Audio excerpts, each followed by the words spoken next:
So I have two Jujutsu Kaisen videos on this channel. One is my most viewed YouTube shorts is about the Jujutsu Kaisen hotel room. People are fighting in the comments about whether it's expensive to spend about $200 on a room with cutouts or not. Another one is my podcast video, which is my least viewed video on this channel. So it's time to give a chance to one more Jujutsu Kaisen video, Tori Banashi style. In this video, I will tell you how being a Jujutsu Kaisen fan influenced my traveling in Japan, drop some locations to visit in Tokyo and Okinawa, tell how I got these posters and Gojo's figure for free, and what I think of Jujutsu Kaisen's manga ending. So stick around till the end, we have a lot to cover. This video will contain anime and manga spoilers, so please watch only if you are okay with that. According to Animation magazine, Jujutsu Kaisen is the most popular anime in the world right now. It's a story written by Akutami Gege, the person responsible for all our joy and suffering. The Jujutsu Kaisen manga has been serialized since 2017, starting with Jujutsu Kaisen 0. As of the making of this video, it consists of 28 volumes and has over 100 million copies in circulation. The anime adaptation debuted in 2020 and features 2 seasons and a movie, with a 3rd season currently in production. The main school for kids learning how to fight cursed spirits is in Tokyo. That's why you can't help but see the reference to the show everywhere while you explore the city. The main cast met for the first time in Harajuku. Shibuya is now known not only for a crowded crossing and Hachiko, but also for increasing sales of anti-anxiety medication when people witnessed what happened there in anime. Jujutsu Kaisen appeared not only in the capital of Japan. Another school in the story is located in Kyoto. Main hero Itadori Yuji is from Sendai. His teacher, Gojo Satoru, has special memories of Okinawa. Also, Gojo mentioned Kikufuku Mochi in the first episode of the anime when they were in Sendai. It made such a big impact for the brand that they proclaimed a cutout of Gojo their company's treasure. I tried this mochi, by the way. They are really good. Jujutsu Kaisen collaborations can be found in almost every part of Japan. But we're not talking about them today. We will talk about the stories that happened to me in Japan as a Jujutsu Kaisen fan. I traveled to Japan for many reasons: studying, working, sightseeing, anime pilgrimage, and concert events. I will travel there to film videos for this YouTube channel this autumn, so subscribe for more Japan-related content. Also, drop your questions and recommendations in a comment section for me to film. A story that happened before September 2023. You know, before we knew the outcome of "Nah, I'd win." I was at Asakusa Monja Kanoya Hanare restaurant, and it's one of those places where you cook your meal yourself on a giant stove. I love those, but I'm very anxious. I didn't look capable enough to do the cooking part of the experience, so one of the restaurant staff offered to help me. Here this place, by the way, totally recommended. He noticed I was in a Jujutsu Kaisen t-shirt. I have bunch of those. He asked me about my favorite character. I said it was Gojo Satoru, and he immediately started doing Gojo poses like this one. The reaction to this question and my answer will change a lot in my next stories in this video, so keep watching to know why.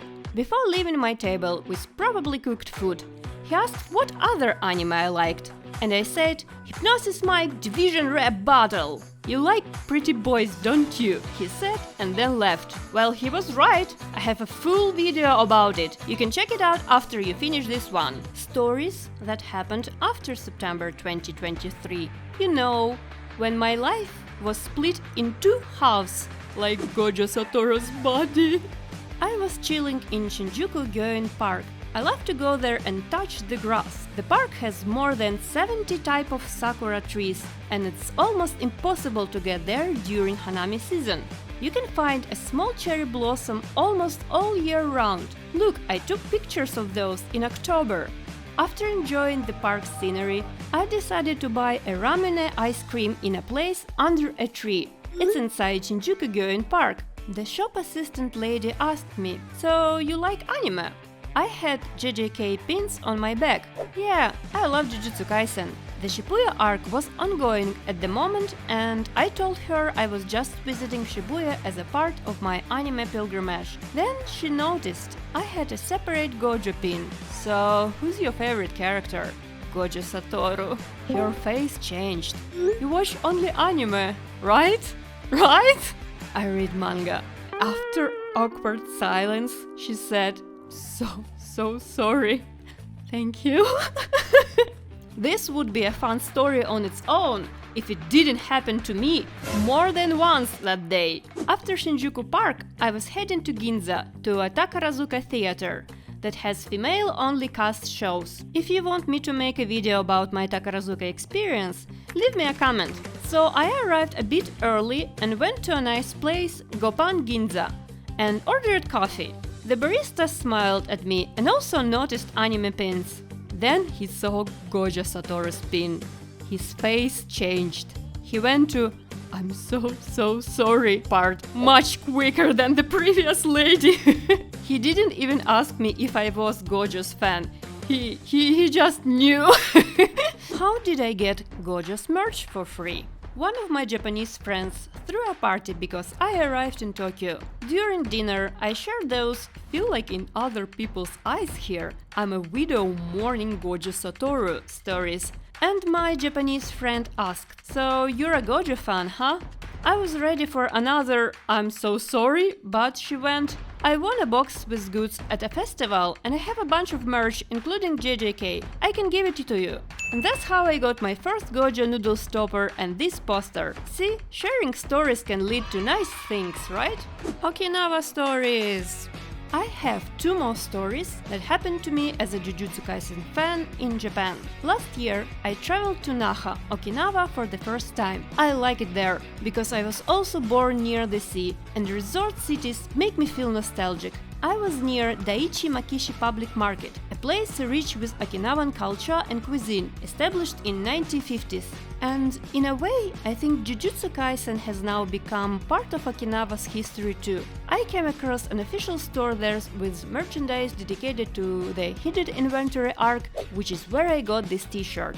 When you buy merch there, they give you a postcard, in a gacha way, like this. The shop assistant saw that I was buying a Gojo t-shirt. She looked at the downside of the cards and told me, "Pick this one." And it was Gojo!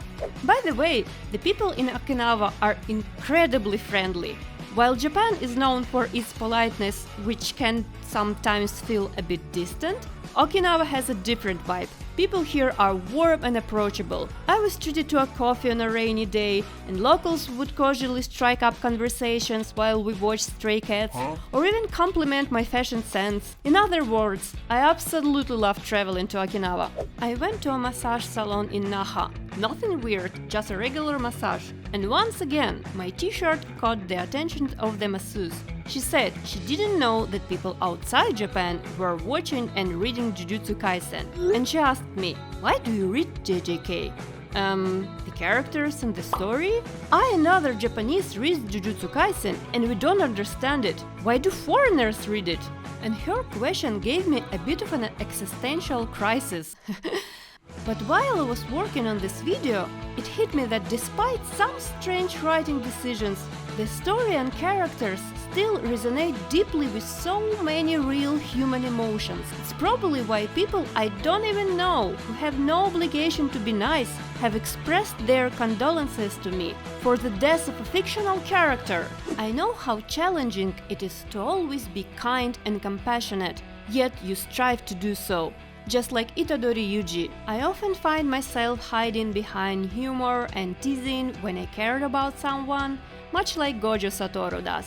I understand the loneliness of Kugisaki Nobara, who feels weaker than others, but refuses to give up. I'm also a bit delusional, like Todo Aoi. For some reason, this story has resonated with so many people, and I'm grateful that it has touched me too, given me all these experiences to share. Oh, and Jujutsu Kaisen's ending. At first, I intended to write a joke line, "The ending sucks, I didn't like it," and cut the video to the end. But this wouldn't be true. A couple of the last chapters felt a bit off, in the sense that Gege decided to try to fix some plot holes through dialogues. But when I saw so many characters staying alive and smiling in the end, I realized Gojo was right when he said that he would win.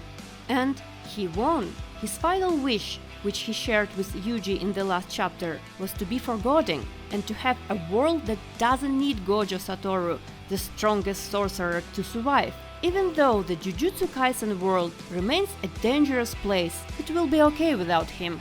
And as for the real world, the one you and I are living in, well, where the physical version of me, not a chibi character, lives, we still have a long way to go after the manga has ended, because there's going to be more anime, events, attractions and collaborations. And even if you just travel around Japan, not specifically to Jujutsu Kaisen locations, people will gladly reach out to support you as they did in the stories from this video. But feel free to type JJK mid in my comments. I need any type of engagement for this channel to grow. Thanks for watching the video, I hope you enjoyed. For more new videos, subscribe to the channel, leave a like and write a comment. It will help algorithm pick up those videos. If you want to watch more stories about anime and traveling in Japan, check out my Haikyuu pilgrimage video. You can also become our Patreon. I'm already working on my next video, so see you in the next one!